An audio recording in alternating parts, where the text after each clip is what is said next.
Nothing in this recording is intended as investment advice, and the people in this recording may hold positions in the companies they talk about.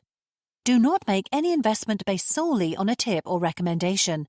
Please do your own research. Hello and welcome to Zak's Traders Cafe. Today I'm joined by Sukh Chamdal, who's CEO, and Michael Botha, who's CFO at Cakebox Holdings. How are you today, gents? Hi, good morning, Zak. Big day for your company today, and your news story caught my eye, given that I've been a customer of Ambala Foods for 53 years and counting. So what was the rationale behind the deal?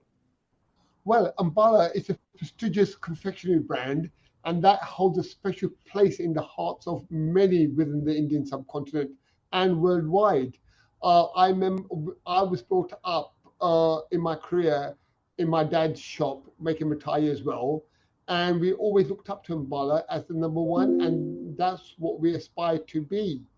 And it's now that it came up for sale, we believe that Ambala is a highly complementary to the existing Cakebox business, and it will help further accelerate and enhance the company's successful organic growth strategy as well. Well, as I hinted, and you've said it does. The Ambala brand does hold a special place in the hearts and stomachs of all concerned. How does it fit into the Cakebox strategy?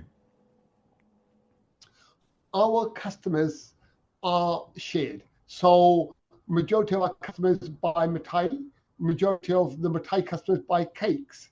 And whenever you're going to have a cake, you're always going to give mithai to your guest to take away.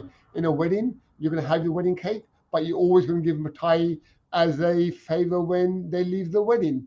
And so it's such a complementary business, and you don't actually get a opportunity to get such an iconic brand up for sale.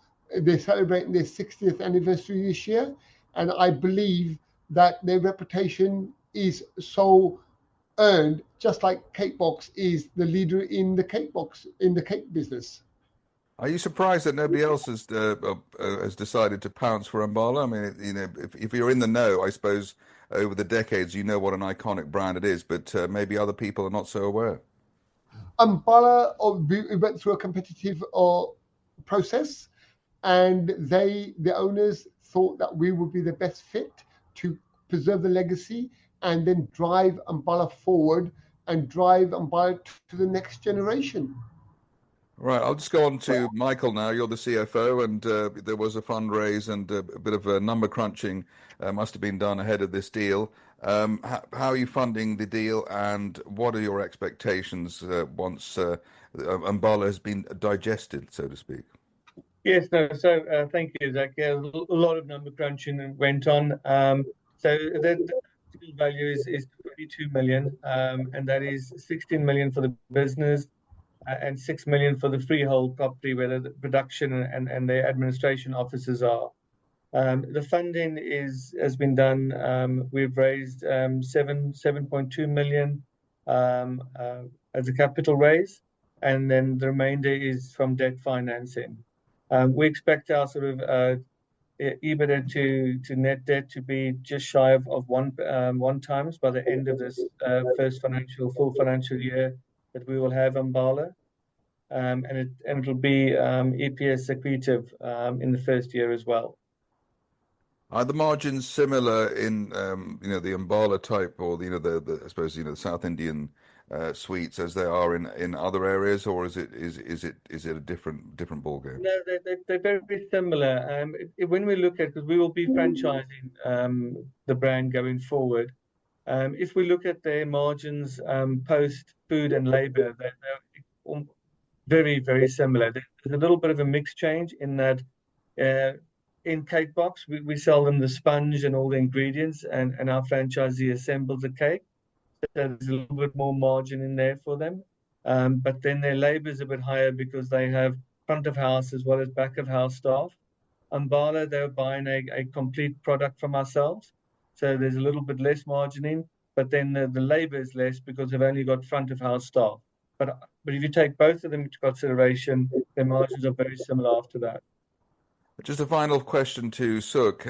One of the aspects of, apart from the brand, one of the aspects of Ambala is the consistency in the offering. There's been no shrinkflation.